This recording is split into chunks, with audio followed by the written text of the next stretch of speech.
சாணக்கிய நீதியின்படி இந்த வீடியோ பதிவில் கூறப்பட்டுள்ள குணம் உள்ளவர்கள் எவ்வளவு பணம் வைத்திருந்தாலும் சீக்கிரம் ஏழையாகி விடுவார்கள். மனிதனின் மகிழ்ச்சியான வாழ்க்கைக்கும் துன்பங்களை நீக்குவதற்கும் சில கொள்கைகளை சாணக்கியர் அவரது சாணக்கிய நீதியில் கூறியிருக்கிறார். இந்த கொள்கைகளை கடைபிடிப்பதன் மூலம் ஒருவர் வெற்றியின் உச்சத்தை அடையலாம். ஒருவர் பணக்காரராக விரும்பினால் சில விஷயங்களை மனதில் கொள்ள வேண்டும் என்று சாணக்கியர் கூறுகிறார். இவற்றை கவனிக்காமல் இருந்தால் எவ்வளவு பெரிய செல்வந்தராக இருந்தாலும் ஏழையாக மாற அதிக நேரம் எடுக்காது என்று சாணக்கியர் விவரிக்கிறார். செல்வத்தை சரியாக பயன்படுத்துங்கள். சாணக்கியரின் கூற்றுப்படி பணம் சம்பாதிப்பது மிகவும் கடினம், அதை சரியாக செலவழிப்பதும் கடினமானது. ஒரு மனிதன் ஒருபோதும் பணத்தை வீணாக்கக்கூடாது. பணத்தின் அதிகப்படியான நுகர்வு மனிதரின் வறுமைக்கு இட்டுச் செல்கிறது. பணம் சம்பாதிப்பது மட்டுமல்லாமல் அதை எவ்வாறு சரியாக பயன்படுத்துவது என்பதையும் கற்றுக்கொள்வது அவசியம். பணத்தை சரியாக பயன்படுத்தாவிட்டால் அது கைகளில் இருந்து தண்ணீர் போல் பாயும். எனவே பணத்தை புத்திசாலித்தனமாக பயன்படுத்துங்கள். பணத்தை பாதுகாப்பாகச் செலவழிப்பது என்பது உங்கள் நிதி இலக்குகளுடன் உங்கள் செலவினம் சீரமைக்கப்படுவதையும் உங்கள் நிதி நல்வாழ்வை பாதிக்காமல் இருப்பதையும் உறுதி செய்ய புத்திசாலித்தனமான நிதி முடிவுகளை எடுக்க வேண்டும். உங்கள் வருமானம், செலவுகள் மற்றும் சேமிப்பு இலக்குகளை கோடிட்டுக் காட்டும் பட்ஜெட்டை உருவாக்குங்கள். உங்கள் பணத்தை திறம்பட நிர்வகிக்க உங்களுக்கு உதவ வெவ்வேறு செலவு வகைகளுக்கு குறிப்பிட்ட தொகைகளை ஒதுக்குங்கள். எதிர்பாராத செலவுகளை ஈடுகட்ட அவசர நிதியை உருவாக்குவதற்கு முன்னுரிமை கொடுங்கள். குறுகிய கால மற்றும் நீண்ட கால நிதி இலக்குகளை கவனத்தில் கொள்ளுங்கள்.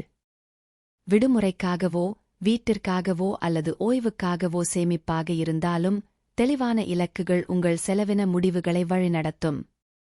அத்தியாவசிய தேவைகள் மற்றும் பொழுதுபோக்கு தேவைகளை வேறுபடுத்துங்கள். அத்தியாவசியமற்ற பொருட்களுக்கு பணத்தை ஒதுக்குவதற்கு முன் வீடுகள், பயன்பாடுகள் மற்றும் உணவு போன்ற தேவைகளுக்கு முன்னுரிமை கொடுங்கள். ஒரு பொருளை வாங்குவதற்கு முன் வெவ்வேறு சில்லறை விற்பனையாளர்கள் அல்லது சேவை வழங்குநர்களிடமிருந்து விலைகளை ஒப்பிடவும். தள்ளுபடிகள், விளம்பரங்கள் மற்றும் உங்கள் பணத்திற்கான சிறந்த மதிப்பை தேடுங்கள். வாங்கும் பொருள் உண்மையான தேவையா என்பதை யோசித்து வாங்கவும். உங்கள் பணம் எங்கு செல்கிறது என்பதை புரிந்து கொள்ள உங்கள் தினசரி செலவுகளை பதிவு செய்யுங்கள். உங்கள் செலவு முறைகளைக் கண்காணியுங்கள்.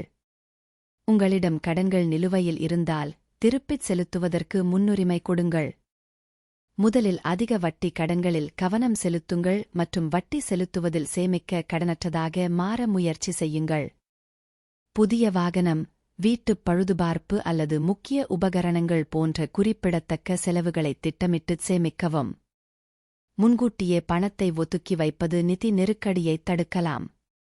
ஏதாவது பிரச்சினை வரும்போது பார்த்துக் கொள்ளலாம் என்று நம்பாமல் உங்கள் வருமானத்தில் ஒரு பகுதியை தொடர்ந்து சேமிப்பதை நிறுத்தாதீர்கள். சிக்கனமாக தானம் செய்யுங்கள். தானம் செய்வது மிகவும் நல்ல விஷயம், ஆனால் சாணக்கியர் ஒரு மனிதன் தன் திறமைக்கு ஏற்ப மட்டுமே தர்மம் செய்ய வேண்டும் என்கிறார். வருமானத்திற்கு அதிகமாக கொடுப்பது உங்களை ஏழையாக்கும். எனவே எப்போதும் உங்கள் வருமானத்தை மனதில் வைத்து மட்டுமே செலவு செய்யுங்கள். நீங்கள் சம்பாதிக்கும் பணத்தை சேமித்து அதே விகிதத்தில் மற்றவர்களுக்கு உதவுங்கள். அதிகமாக செலவு செய்வது ஆபத்து. உங்கள் செலவுகளை கட்டுப்படுத்தாவிட்டால் எவ்வளவு பணம் சம்பாதித்தாலும் அது பத்தாது. அதிக பணம் சம்பாதிப்பது உங்களை பணக்காரர்களாக மாற்றாது. பணத்தை சரியாக பயன்படுத்தாமல் ஊதாரித்தனமாக செலவிட்டால் செல்வத்தின் முக்கியத்துவமும் குறைந்துவிடும் என்கிறார் சாணக்கியர். மோசமான காலகட்டத்திற்கு பணத்தை சேமிக்கவும். சாணக்கியர் ஒரு நபர் பணத்தை சிந்தனை என்று செலவிடக்கூடாது என்று கூறுகிறார். அவர்களின் கஷ்டமான நாட்களுக்கு பணம் சேமிக்கப்பட வேண்டும். மேலும் கடினமான நேரத்திலும் ஒருவர் தனது மனைவியின் பணத்தை பயன்படுத்தக்கூடாது என்றும் அவர் கூறுகிறார். இதற்காக நீங்கள் சம்பாதித்த பணத்தை மட்டுமே செலவிட வேண்டும். எதிர்பாராத அல்லது சவாலான நேரங்களுக்கு நிதி ஒதுக்குவதன் முக்கியத்துவத்தை உணர வேண்டும். பணத்தைச் சேமிப்பது வேலை இழப்பு, மருத்துவ அவசரநிலை அல்லது பிற நிதிப் பின்னடைவுகள் போன்ற எதிர்பாராத சூழ்நிலைகளில் பாதுகாப்பையும் மன அமைதியையும் வழங்குகிறது. வாழ்க்கை கணிக்க முடியாதது, கார் ரிப்பேர், மருத்துவக் கட்டணங்கள் அல்லது வீட்டுப் பராமரிப்பு போன்ற எதிர்பாராத செலவுகள் ஏற்படலாம். சேமிப்பை வைத்திருப்பது தனிநபர்கள் கடனை நாடாமல் இந்த அவசர செலவுகளை ஈடுகட்ட முடியும். பொருளாதார நிச்சயமற்ற அல்லது தனிப்பட்ட வேலை இழப்பு காலங்களில் புதிய வேலை வாய்ப்புகள் உருவாகும் வரை தனிநபர்கள் மற்றும் குடும்பங்கள் அத்தியாவசிய செலவுகளை ஈடுசெய்ய சேமிப்பது மிகவும் பங்காற்றுகிறது. உங்கள் இலக்குகளில் இருந்து விலகாதீர்கள். சாணக்கியரின் கொள்கைப்படி இலக்கு இல்லாமல் எதையும் சாதிக்க முடியாது. எனவே பணத்திற்கு ஒரு இலக்கு தேவை. தொடர் முயற்சியால் மட்டுமே இதை சாதிக்க முடியும். வேலைவாய்ப்பு, கல்வி, மருத்துவம் போன்ற அடிப்படை வசதிகள் உள்ள இடத்தில் மனிதன் எப்போதும் வாழ வேண்டும் என்று கூறுகிறார். சாணக்கியர் பணத்தை நல்ல காரியங்களுக்கு பயன்படுத்துங்கள். பணம் உள்ளவர்கள் எப்போதும் கவனமாக இருக்க வேண்டும். உங்கள் பணத்தை பாதுகாப்பாக வைத்திருக்க மறக்காதீர்கள். பணம் எப்போது மற்றவர்களின் நலனுக்காக பயன்படுத்தப்பட வேண்டும். அது உங்கள் செல்வத்தையும் கரவத்தையும் அதிகரிக்கும். பணம் வைத்திருக்கும் போது அது படிப்படியாக கரைகிறது. எனவே பணத்தை நல்ல பணிகளுக்கு பயன்படுத்த வேண்டும். பண விஷயத்தில் கர்வம் கூடாது.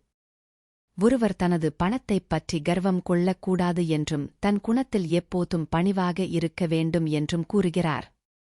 பணம் வரும்போது அகங்காரத்தை உங்கள் மனதில் நுழைய விடாதீர்கள். ஈகோ உங்கள் புத்தியை கெடுக்கிறது. இதன் காரணமாக ஒருவரின் செல்வம் விரைவில் அழிந்து விடுகிறது.